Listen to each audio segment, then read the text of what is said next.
ஊர்ல ஒரு வழக்கு சொல்லுவாங்க, இவனுக்கு யார் பேர் வச்சது, கரெக்டா வச்சிருக்காங்கயா, அவன் வாயில சீனிலி பொண்ணுமையா அப்படின்னு சொல்லுவாங்கல்ல. அந்த மாதிரிதான் தமிழ்நாட்டுல சம்பவங்கள் நடக்குது. இப்ப பாலஸ்தீன்ல பலாயிரக்கணக்கான மக்கள் கொல்லப்பட்டிருக்காங்க இஸ்ரேல்னால. யாருமே ஐ ஸ்டாண்ட் வித் நேதன்யாகு அப்படின்னு சொல்லி ட்வீட் போட்டதே கிடையாது. அப்படியே இந்தியாவுக்கு வாங்க. மணிப்பூர்ல பாஜகனால பல பேர் சாகப்பிடிக்கப்பட்டிருக்காங்க, கலவரத்துல பிரச்சனை வந்திருக்கு.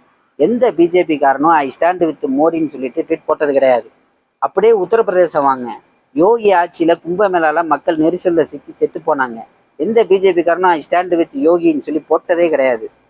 அதே தமிழ்நாட்டுக்கு வாங்க. கள்ளச்சாராயத்தினால பல பேர் செத்து போனாங்க. ஆனா எந்த திமுக காரங்களும் ஐ ஸ்டாண்ட் வித் ஸ்டாலின் அப்படின்னு சொல்லிட்டு ட்வீட் போட்டதே கிடையாது. தூத்துக்குடி துப்பாக்கி சூடு எடப்பாடி ஆட்சி காலத்துல செத்து போனாங்க மக்கள். எந்த அதிமுக காரனும் ஐ ஸ்டாண்டு வித் எடப்பாடின்னு சொல்லி ட்வீட் போட்டதே கிடையாது. ஆனா மக்களை பாருங்க, விஜயை பார்க்க வந்த கூட்டத்துல விஜயை பார்க்கணும்னு சொல்லி நெருக்கடியில சிக்கி 40 பேர் செத்து போனாங்க. எந்த தாவேக்கா காரனும் ஐ ஸ்டாண்ட் வித் பீப்புள்னு போடவே இல்லை.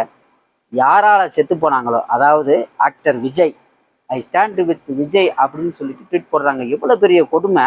செத்து போனவனுக்கு போறாம உயிரோடு இருக்கக்கூடிய என்ன ஏதுன்னு கேட்காம ஓடி போன தலைவனுக்கு ட்வீட் போடுறாங்களே. சரியா தானே பேர் வச்சிருக்காங்க, தற்கூரின்னு சொல்லிட்டு.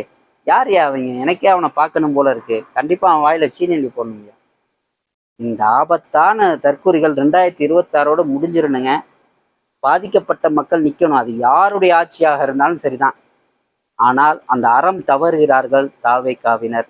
தமிழ்நாடு எச்சரிக்கையாக இருக்க வேண்டும்.